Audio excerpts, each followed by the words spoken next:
Pengertian pendekatan pembelajaran menurut Wahyudi 1999, pendekatan pembelajaran adalah cara mengelola kegiatan belajar dan perilaku siswa agar ia dapat aktif dalam melakukan tugas belajar, sehingga bisa memperoleh prestasi belajar secara optimal.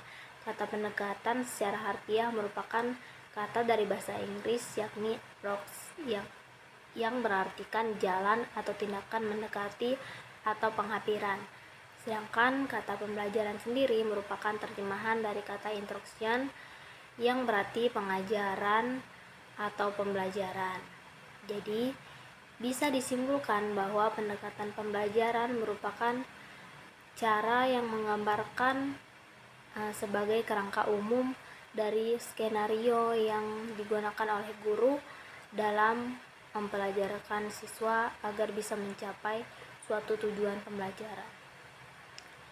Perlu Anda ketahui, dalam pembelajaran terdapat dua kategori pendekatan, yaitu yang pertama pendekatan pembelajaran yang berorientasi atau berpusat pada peserta didik, di mana dalam pendekatan ini guru melakukan pendekatan dengan memberikan kesempatan kepada peserta didik agar bisa berperan aktif dalam proses pembelajaran. Sedangkan pendekatan yang kedua yaitu pendekatan belajar yang berorientasi atau berpusat pada guru, di mana pendekatan ini guru berperan sebagai subjek utama dalam proses pembelajaran. Jadi berikut ada tujuan sekaligus fungsi dari pendekatan pembelajaran. Yang pertama yaitu penilaian sekaligus mengevaluasi hasil dari pembelajaran yang telah dicapai. Yang kedua ada sebagai pedoman umum dalam menyusun tahapan-tahapan pada metode pembelajaran yang akan digunakan. Yang ketiga ada menunjukkan garis-garis rujukan dalam perancangan pembelajaran. Yang keempat ada menganalisa masalah-masalah yang terjadi pada saat pembelajaran. Yang kelima ada membantu dalam penilaian dari hasil penelitian dan pengembangan yang telah dilakukan. Selanjutnya ada jenis-jenis pendekatan pembelajaran. Yang pertama yaitu ada pendekatan individual. Pendekatan individual ini merupakan pendekatan langsung dilakukan oleh guru terhadap anak didiknya untuk memecahkan kasus anak didiknya tersebut. Pendekatan individual juga bisa diartikan dengan suatu pendekatan yang melayani perbedaan perorangan siswa, sedangkan sedemikian rupa sehingga dengan penerapan pendekatan ini sendiri, individual ini sendiri memungkinkan perkembangannya potensi masing-masing siswa secara optimal. Hal-hal yang perlu dilakukan oleh guru dalam pendekatan individual. Yang pertama yaitu mendengarkan secara simpati dan menanggapi secara positif pada peserta didik, sehingga bisa membuat hubungan saling percaya, membantu peserta didik dengan pendekatan verbal maupun non-verbal. Yang kedua yaitu membantu peserta didik tanpa harus mendominasi atau mengambil alih tugas. Yang ketiga yaitu menerima perasaan peserta didik sebagaimana adanya atau menerima perbedaan dengan penuh perhatian. Yang keempat yaitu menangani peserta didik dengan memberi rasa aman, bantuan, dan penuh perhatian. Ciri-ciri dari pendekatan individual ini sendiri yaitu guru melakukan pendekatan secara pribadi kepada setiap peserta didik dalam kelas dan memberikan kesempatan pada peserta didik untuk bisa lebih aktif, kreatif, dan mandiri dalam belajar. Guru harus lebih peka dalam melihat perbedaan sifat-sifat dari semua peserta didik secara individual. Guru lebih merujuk pada peranan sebagai fasilitas sekaligus pembimbing dalam kelas, agar peserta didik dapat lebih terkontrol mengenai bagaimana dan apa yang mereka pelajari. Selanjutnya yaitu keuntungan pendekatan individual. Yang pertama yaitu memungkinkan peserta didik yang lama agar bisa maju menurut kemampuannya masing-masing. Yang kedua yaitu mencegah terjadinya ilusi dalam kemajuan agar tetap bersifat nyata. Yang ketiga yaitu mengarahkan perhatian peserta didik terhadap hasil belajar perorangan. Yang keempat yaitu memberikan peluang kepada peserta didik untuk bisa maju secara optimal dan juga bisa mengembangkan kemampuan yang dimilikinya. Yang kelima yaitu memusatkan pengajaran terhadap mata pelajaran dan pertumbuhan yang bersifat mendidik.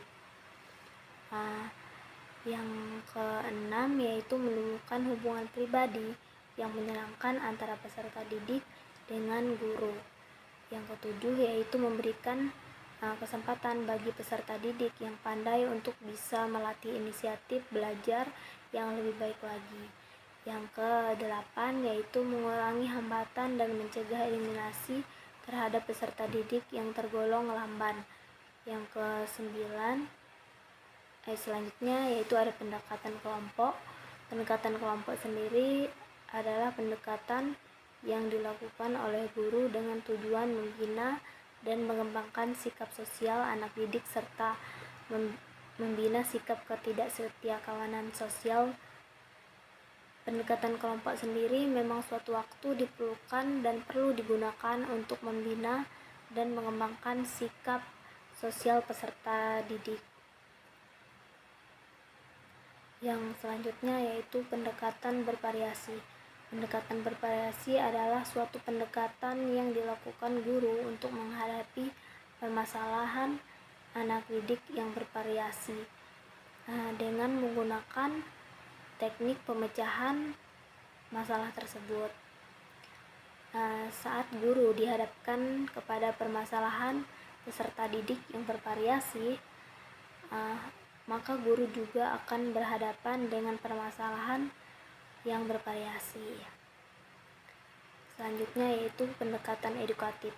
Pendekatan edukatif ini sendiri adalah suatu pendekatan yang dilakukan guru terhadap anak didik yang bernilai pendidikan dengan tujuan untuk mendidik anak didik agar bisa menghargai norma hukum, norma susila, norma moral sosial, dan norma agama. Selanjutnya yang kelima ada pendekatan keagamaan. Pendekatan keagamaan adalah pendekatan yang memasukkan unsur-unsur agama dalam setiap mata pelajaran dan untuk menanamkan jiwa agama kepada peserta didik. Yang keenam ada pendekatan pengalaman. Pendekatan pengalaman adalah sebuah pendekatan yang dilakukan oleh guru dengan memberikan pengalaman terhadap peserta didik dalam rangka menanamkan nilai-nilai pendidikan. Yang ketujuh ada pendekatan pembiasaan. Pendekatan pembiasaan merupakan pendekatan yang dilakukan oleh guru terhadap para peserta didik dengan cara menanamkan kebiasaan yang baik dalam kehidupan mereka. Yang kedelapan yaitu ada pendekatan emosional. Pendekatan emosional merupakan pendekatan yang dilakukan oleh guru terhadap para peserta didiknya melalui rangsangan verbal maupun non-verbal,